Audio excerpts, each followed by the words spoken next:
ଅଧିକାଂଶ ପୁଅମାନେ ଭାଉଜମାନଙ୍କ ସହିତ ଗିହାଗେହି ହେବା ପାଇଁ କାହିଁକି ଇଚ୍ଛା କରିଥାନ୍ତି?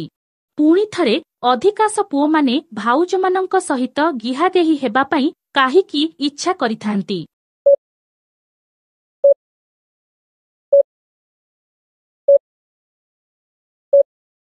ଉତ୍ତର ଭାଉଜମାନେ ଗିହାଗେହିରେ ଅଧିକ ମଜା ଦେଇଥାନ୍ତି। ପରବର୍ତ୍ତୀ ପ୍ରଶ୍ନ, ଝିଅମାନେ ପ୍ରଥମ ଥର ଗିହା ଦେବା ବେଳେ କାହିଁକି ମନା କରିଥାନ୍ତି? ପୁଣି ଥରେ ଝିଅମାନେ ପ୍ରଥମ ଥର ଗିହା ଦେବା ବେଳେ କାହିଁକି ମନା କରିଥାନ୍ତି?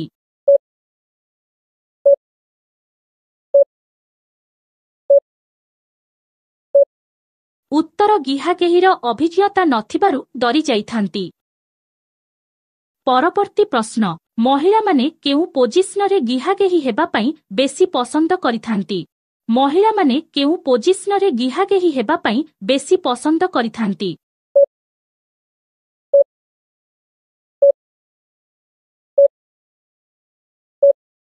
ଉତ୍ତର ଫାଷ୍ଟ ପୋଜିସନରେ।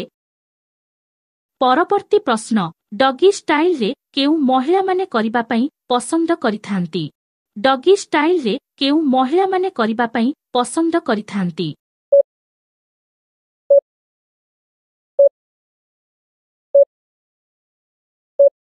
ଉତ୍ତର ଅଧିକ ହିଟ୍ ହେଉଥିବା ମହିଳାମାନେ।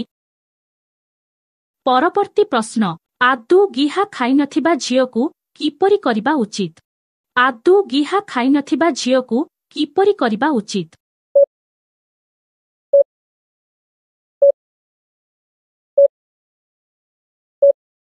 ଉତ୍ତର ଧୀରେ ଧୀରେ କରିବା ଉଚିତ। ପରବର୍ତ୍ତୀ ପ୍ରଶ୍ନ, କେଉଁ ରଙ୍ଗର ଝିଅମାନେ ସବୁବେଳେ ଗିହା ଖାଇବା ପାଇଁ ଇଚ୍ଛା କରିଥାନ୍ତି? କେଉଁ ରଙ୍ଗର ଝିଅମାନେ ସବୁବେଳେ ଗିହା ଖାଇବା ପାଇଁ ଇଚ୍ଛା କରିଥାନ୍ତି?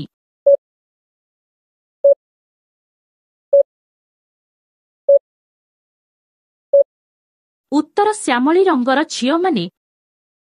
ପରବର୍ତ୍ତୀ ପ୍ରଶ୍ନ, କେଉଁ ପ୍ରକାରର ମହିଳାକୁ ଗାଣ୍ଡିରେ ଗେହିଲେ ମଜା ଆସିଥାଏ?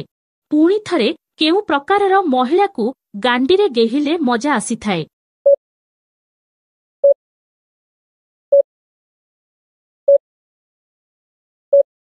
ଉତ୍ତର ବଡ଼ ଗାଣ୍ଡି ଥିବା ମହିଳାକୁ ଗାଣ୍ଡିରେ ଗେହିଲେ ମଜା ଆସିଥାଏ।